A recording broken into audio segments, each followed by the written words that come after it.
Imagine building a tree house in your own backyard, and the cops show up because your new neighbor thinks you don't belong there. You ever have one of those days where things are finally starting to go right? That was Dorian Bell's Saturday. He had his gloves tossed in the passenger seat, a receipt from Thompson's Hardware in Fort Smith still stuck to the dash, and a back seat full of wood for the treehouse he'd promised his kids 2 summers ago. His wife, Amira, was inside prepping lunch. The weather was perfect. Clear skies, warm air, the kind that makes your plans feel possible. He pulled into his driveway on Brady Street, just past the bend by the old elementary school. It was a quiet stretch of road in Van Buren, Arkansas, with single-story homes and neighbors who waved when they passed each other. Dorian liked that. He liked keeping his head down, taking care of his family, and minding his business. He stepped out in boots, jeans smudged with sawdust, and a gray hoodie zipped up halfway. Nothing fancy, just the usual weekend wear. He didn't even notice her at first. Across the street, half hidden behind a hedge of dying Elaeagnus, stood a woman, arms folded, chin slightly raised, staring. Dorian glanced over and gave her a polite nod. She didn't nod back. He figured, okay, maybe she's new. Not everybody's friendly right away. Whatever. He hoisted a couple of planks of wood over his shoulder and made his way to the backyard gate. Excuse me? Her voice was sharp, clipped like she was used to being obeyed. Dorian turned. Yeah? She crossed the street with a fast, pointed walk. What are you doing over there? He blinked. Pardon? This house. Who are you working for? Because the owners... I am the owner, he interrupted gently, trying not to sound annoyed. My name is Dorian Bell. I live here.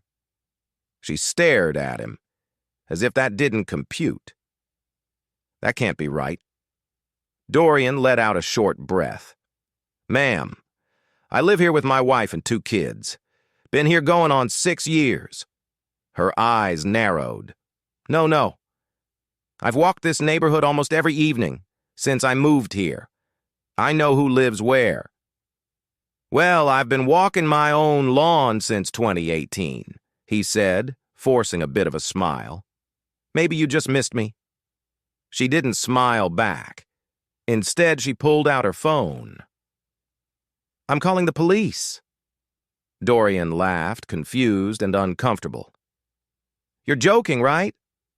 No, I'm not, she said, turning slightly to shield the screen from view. There's a suspicious individual trespassing. He says he owns the house, but I don't believe that's true. Suspicious? Dorian echoed, his tone flattening. My name is Ruth Ann Perry, she said, like it meant something. And I'm not afraid to act when something seems wrong. He looked at her, then looked toward the front window where his daughter, Jessa, stood watching. Just a silhouette with her small hand pressed to the glass. Dorian walked a few steps closer to Ruth Ann, calm but firm. You need to hang up the phone. She flinched slightly but kept talking. 911, yes. I'd like to report a possible break-in. A man in a hoodie is unloading things into our backyard. No, I don't believe he lives here. The last part hit hard. And the crazy part was, Dorian had heard stories like this before, but he never thought he'd be the story. Not here, not in this house, not while his own kids were watching. His phone buzzed in his pocket. It was Amira. He answered quickly, keeping his eyes on Ruth Ann. You okay out there? She asked. Yeah, he muttered. Just a neighbor being curious. But Amira could hear it in his voice. I'm coming out. No, stay inside with the kids. Dorian ended the call and leaned against the tailgate of his truck, waiting, not running, not yelling, just waiting. But what neither of them expected was how fast those sirens would show up and what the officers would do next. The first cruiser rolled up less than 5 minutes later, lights flashing, no siren. A second car pulled up behind it, then a third. Dorian stayed right where he was by the truck, arms folded, expression unreadable. Ruth Ann stood off to the side, phone still in hand, lips moving like she was giving directions. The door of the lead cruiser opened, and out stepped Officer Neil Alvarez, early 40s, stocky build, calm eyes behind aviator sunglasses. He scanned the scene. A man standing calmly by his vehicle, a woman waving her arms like she was directing traffic at a parade. Alvarez approached, hand resting near his belt, but not on his weapon. "You the one who made the call, ma'am?" he asked. "Yes. That man is trying to get into the house over there." Alvarez turned to Dorian. "Sir, can I speak with you for a moment?" Dorian nodded once. "Sure." As Alvarez stepped closer, the second cruiser's door opened. Out came Officer Latrice Donnelly. Tall, black, with a straight posture that said she didn't miss much. Her eyes locked on Dorian, and a flicker of recognition passed across her face. "Dorian Bell?" she asked. He turned toward her, surprised. "Yeah. We met at the city council cleanup thing last fall, right?" She nodded. "That's right. Backyard composting seminar." Ruth Ann's face fell. "Wait. What?" Officer Alvarez raised a brow, then turned to Ruth Ann. "Ma'am, can you explain again? What made you believe he didn't live here?" "He said he owned the house. But I've been walking this neighborhood and I know who belongs here. He doesn't." "He does?" Officer Donnelly cut in. "I've met his family." Ruth Ann's mouth opened, then closed again. Alvarez looked back at Dorian.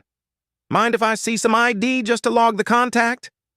"No problem," Dorian said, pulling out his wallet. "You want the license or the electric bill too? Names on both?" They all shared a dry chuckle. Even Donnelly cracked a smile. But Ruth Ann wasn't done. "You're just going to take his word for it?" "No, ma'am," Alvarez replied, flipping open Dorian's ID. "We're taking the word of a legal document issued by the Arkansas Department of Finance."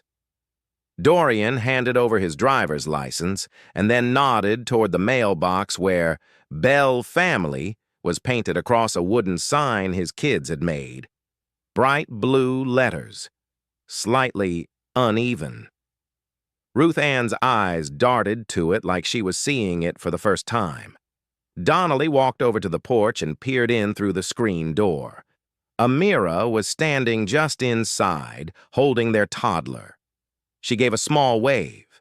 Donnelly waved back, then turned to Ruth Ann. "You're new to the area, right?" "Last month," she muttered. Donnelly gave a slow nod. "Maybe next time, just ask questions before you call 911.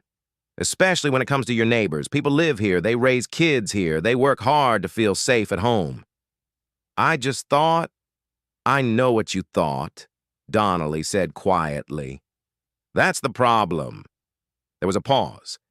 Everyone could feel it. Officer Alvarez handed Dorian back his ID. "Sorry for the inconvenience, sir." "Appreciate how you handled it," Dorian said.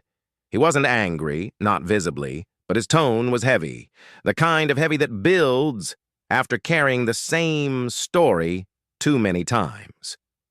Ruth Ann stood motionless. No more protests, no more accusations, just a woman realizing she might have made a very public mistake. But what happened next would take things from awkward to unforgettable. Because it wasn't just the officers who saw everything. Someone else had been filming from across the street.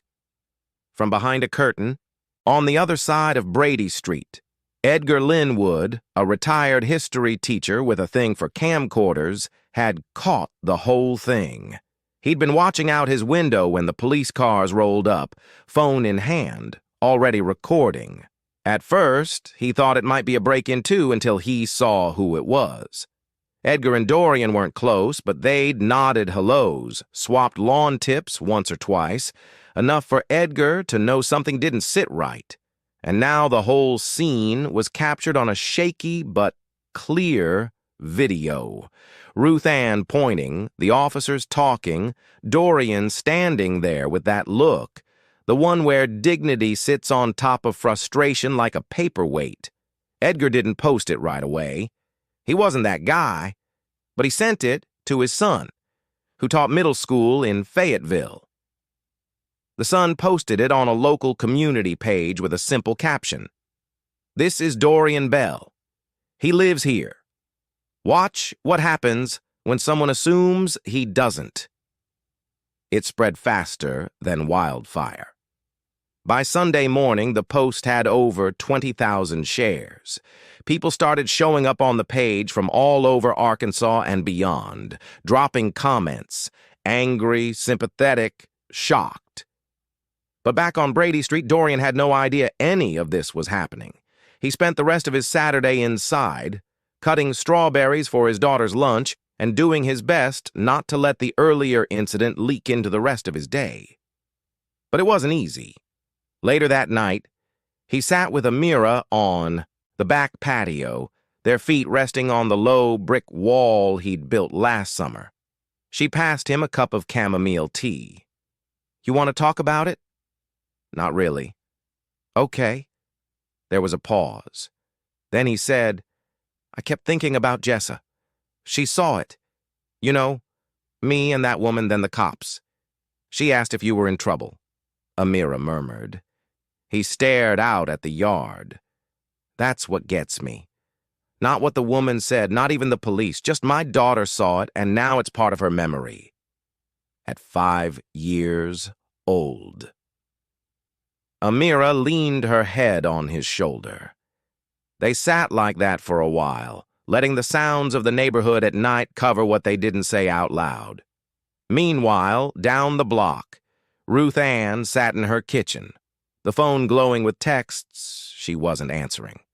Her cousin had sent her the video, then her old co-worker, then her sister-in-law in Texas. Each message said roughly the same thing. "You might want to see this." "What were you thinking?" "Seriously, Ruth Ann?" She didn't press play at first. Couldn't.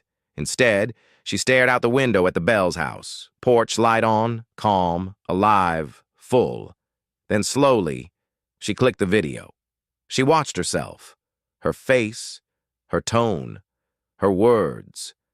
Watched the officers keep calm. Watched Donnelly speak gently but firmly. Watched Dorian stand there saying nothing wrong, doing nothing wrong. And something cracked in her chest. Not enough to change everything overnight, but enough to let something uncomfortable in.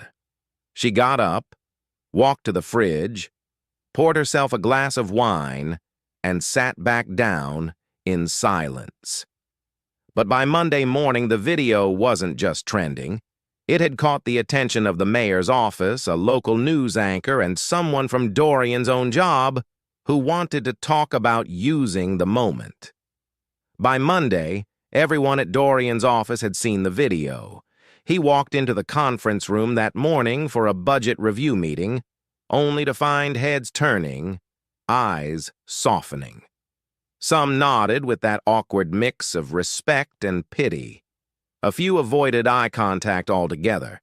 His manager, Renee Whitfield, a direct and thoughtful woman in her early 50s, called him into her office before the 10 a.m. sync-up. She shut the door gently. "Dorian, you okay?" He gave a small shrug. "I'm here. That's something." She leaned forward, elbows on the desk. "You don't have to talk about it if you don't want to, but I do want to say you handled yourself with more composure than I think most people would have." He gave a tight smile. Wasn't much of a choice. My daughter was watching. Renee hesitated, then said, "The mayor's office reached out. They want to feature the footage in a community forum they're organizing on neighborhood trust and race relations. Would you be open to speaking?" He stared at her. A moment passed. "You want me to be the face of the incident?"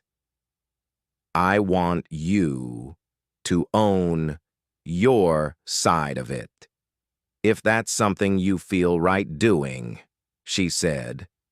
"This video, Dorian, it's already part of the public conversation. You didn't ask for it, but maybe there's power in showing people what grace looks like." He leaned back in the chair, hands folded across his stomach.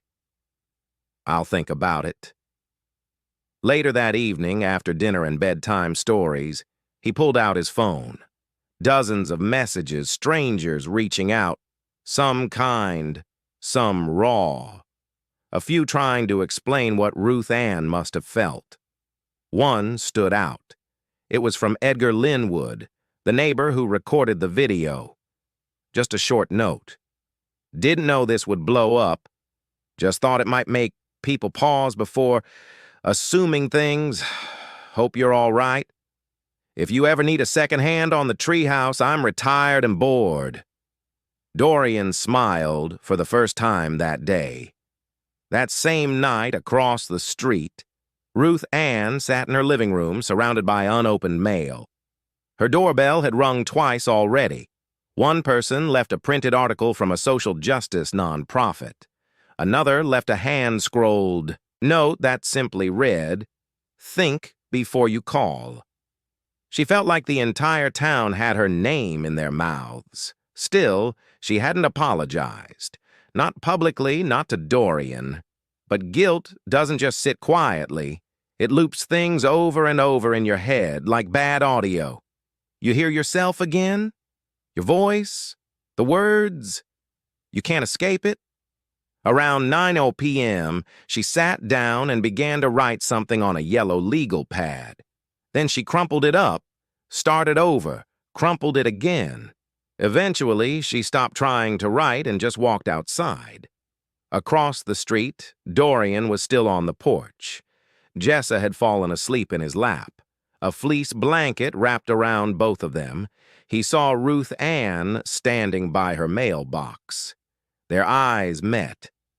She opened her mouth like she might say something, then didn't, just gave the smallest nod. Dorian didn't nod back. Not yet. But that wouldn't be the last time they'd meet face to face. And the next time, everything would be different.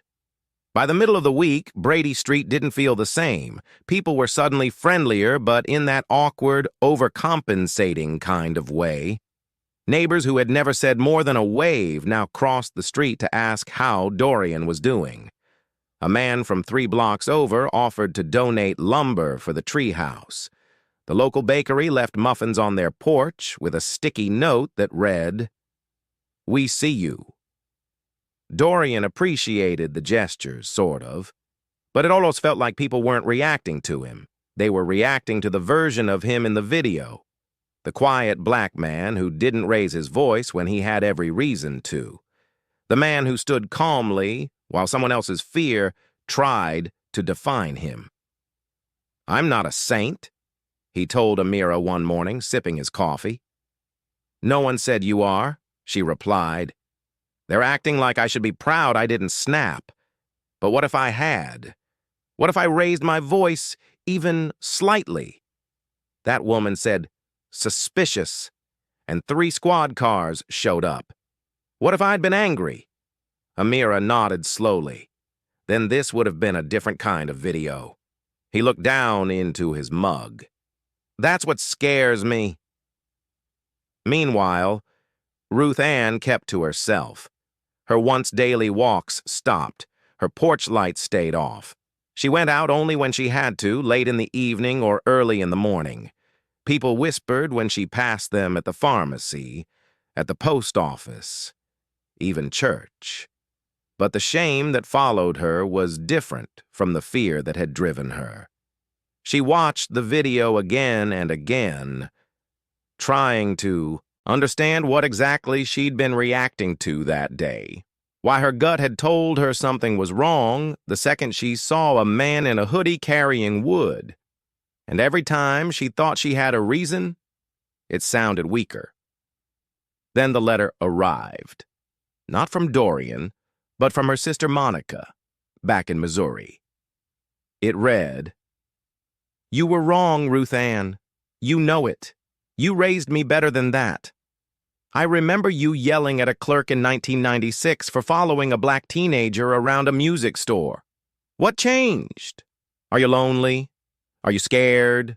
Are you angry at someone else? Because whatever it is, you owe that man and his family a real apology. Face to face. Not a note. Not a statement. A moment where you look him in the eye and take responsibility." Ruth Ann folded the letter slowly, then sat in her quiet living room for a long time with the envelope still in her hands. Across the street, Dorian stood in the backyard holding a power drill and a fresh 2x4. Jessa bounced nearby in a pink tutu and rain boots, pretending the backyard was a castle. Amira called out from the kitchen window to remind him to take a break. He smiled for the first time in days, then his phone buzzed again. Another text. This time, from someone he hadn't heard from in years. An old college friend.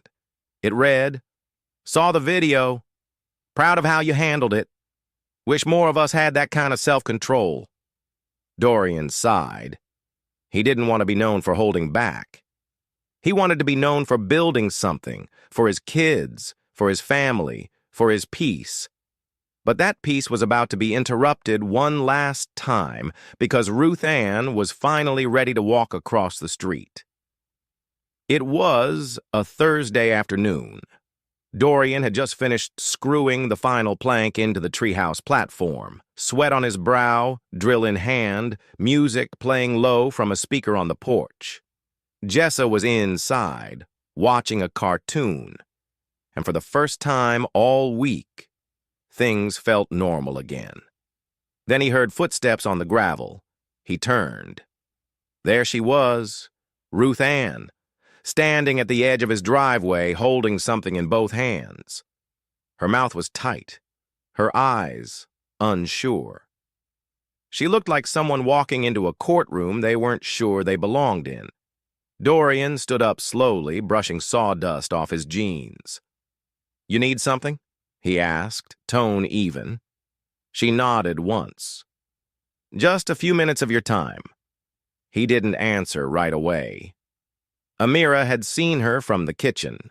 She opened the window slightly. "You okay, Dee?" He looked back at her, then gave the smallest nod. "Yeah, I got it." He walked down to meet Ruth Ann halfway, arms crossed. Not defensive, but guarded. She handed him the envelope. "It's something I wrote," she said. "But I don't want you to just read it. I wanted to say it, too." Dorian didn't take the envelope yet. "Go ahead," he said quietly. She swallowed hard. "What I did last weekend was wrong. I didn't ask. I didn't think. I just assumed. And what I assumed says more about me than anything else." He said nothing. She continued. "I've been embarrassed, angry at myself, but also trying to understand where that instinct came from. Because if I don't figure that out, then I'll just do it again to someone else. And I don't want to be that kind of person." The wind shifted. The trees rustled. A car passed by. She kept going. "I know it's not your job to make me feel better or to forgive me, but I needed to say it to your face." Finally, Dorian spoke. "You know what hurt most?" She looked at him. "My daughter. She saw it all. She still talks about it. She said, 'Why did that lady think you didn't live here?' I had to explain to her something I wish I never had to." Ruth Ann blinked quickly. "I'm sorry." He looked down, hands on his hips. I've had this house 6 years, paid every mortgage, mowed every inch of this lawn, fixed the plumbing, painted the garage, built that tree house from scratch, and one afternoon none of that mattered. You looked at me and saw something you were afraid of. She nodded. I did. They stood there a moment longer, the silence heavy, but not sharp anymore. He finally took the envelope. I'll read it later. Thank you, she said. As she turned to leave, Dorian called out.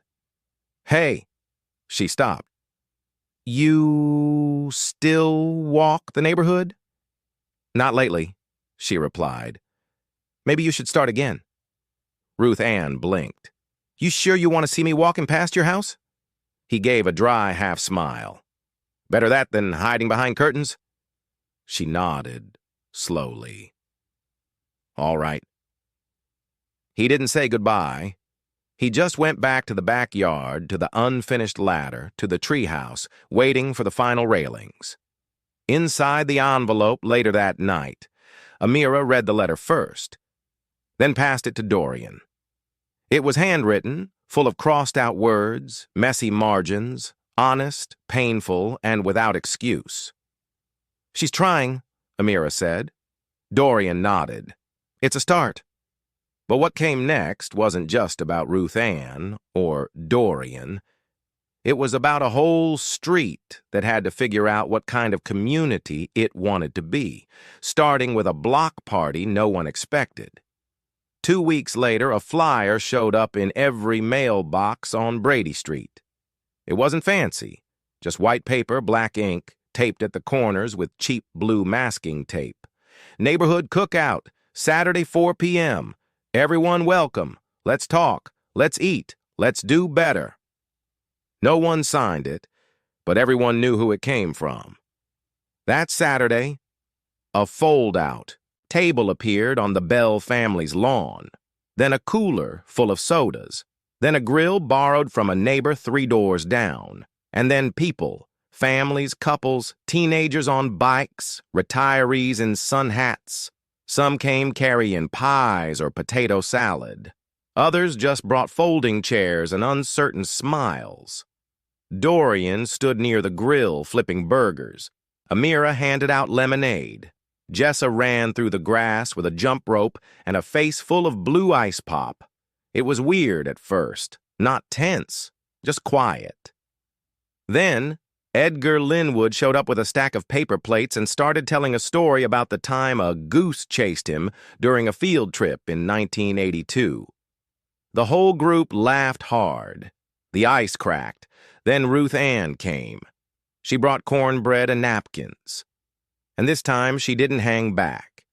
She sat next to Amira, who offered her a drink and asked how her week had been. They talked slowly, carefully, but they talked. Later in the evening, someone brought out a portable speaker and played old Motown songs. Kids danced barefoot in the grass. Adults clapped along. And for a moment, just a small one, people stopped seeing each other as categories. They just saw each other. Dorian stood with Donnelly and Alvarez, both off duty, sipping cold drinks and watching the street. Looks different than last time we were here, Alvarez said. Yeah, Dorian said. Feels different, too. Donnelly added. Not perfect, but better. Dorian nodded. That's enough for now. Then someone handed him the mic, just a Bluetooth speaker hooked to a phone. But they wanted him to say something because this all started with him, whether he liked it or not. He looked out at the crowd. I didn't ask for any of this, he began, voice steady. And I definitely didn't want to be a symbol of anything. I just wanted to build a treehouse and spend time with my family. People chuckled, softly. But when that moment happened, I realized something. We all have a role in what kind of place this is, not just this block, but this country. And our choices, our assumptions, our silence, our courage shape that more than we know. He paused. No one moved. I'm not mad anymore. I'm tired. Tired of having to prove I belong. Tired of having to smile through things that hurt. But I'm not hopeless. Because look around you tonight. This is what fixing it looks like. It's not fast. It's not clean. But it's honest. And it matters. Applause followed. Not loud, not performative, just real. That night, the cookout lasted until the stars showed up. Someone turned on porch lights. Someone else brought out firewood. A few teenagers made s'mores over a portable fire pit. And when it was time to clean up, people didn't scatter. They stayed. They picked up plates, folded chairs, helped carry things to cars. And Ruth Ann, she didn't hide.